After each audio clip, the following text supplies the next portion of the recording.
You haven't earned shit yet. Let me ask you this question. When did you decide that you're all good? No, not telling, and telling everyone else that, hey, I've made it, I'm good and all that. But no, when did you, inside your chest, tell yourself that I'm good, I've made it, I did it, I deserve this? When did you?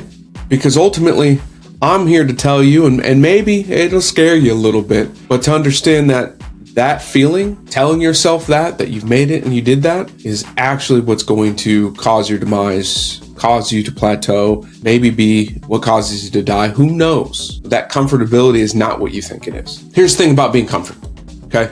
Here's what we don't talk about being in comfort or comfortable, is we tell ourselves after we've achieved something, right? Whether that's getting a scholarship, a new promotion at a job, getting a job, paying off debt, right? We tell ourselves, you worked hard, you did it. You earned that. You did that thing.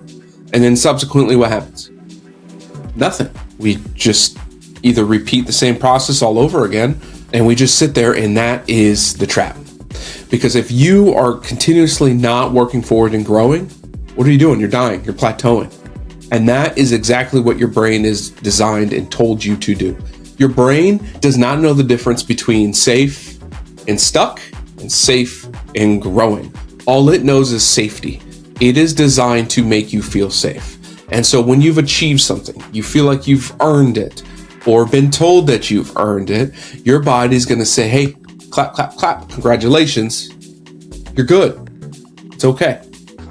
And in that moment, you start to actually decline. So over 100 years ago, they figured this out.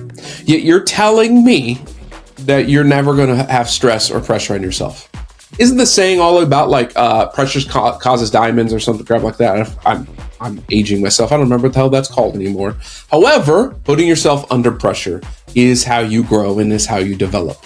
The lack of pressure is when things go awry. Harvard said it. I want to tell you a little bit about what I learned in my practice, in my business, and dealing with people, and also overall having clients who are in different phases of their life, but also all the research I do. I'm going to tell you something about I hear all the time and I see all the time. We celebrate our wins, right? Hey, I won that game. I got a promotion. I paid off that debt. I got that raise. And we celebrate that like it's the end of the achievement.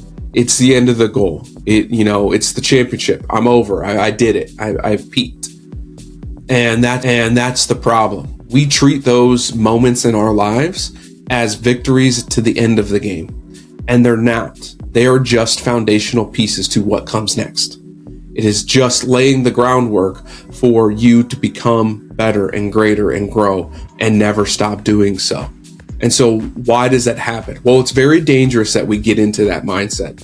It's dangerous because it allows our guards to be reduced.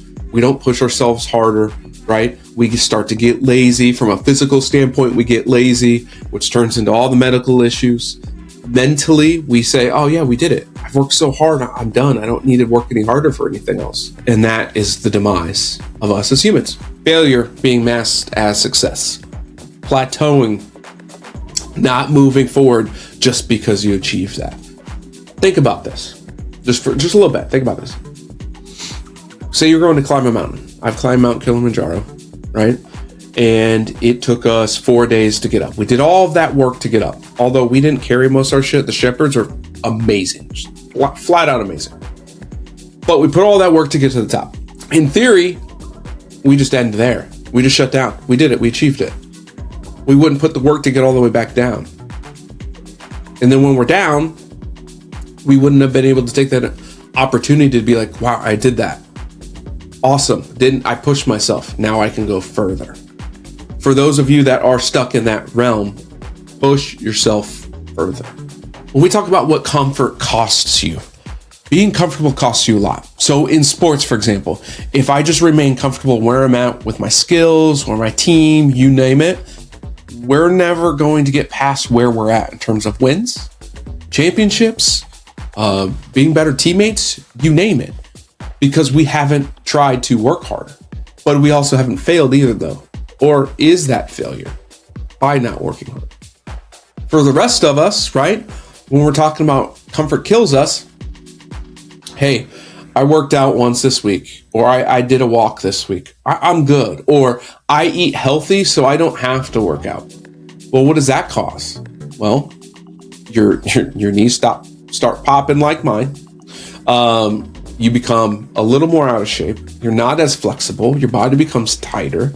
And then when you want to go do something, you're not able to do it at that fullest extent because you did not put in the work and prepare yourself for what is next because you were comfortable with where you're at. And it's not always about money, right?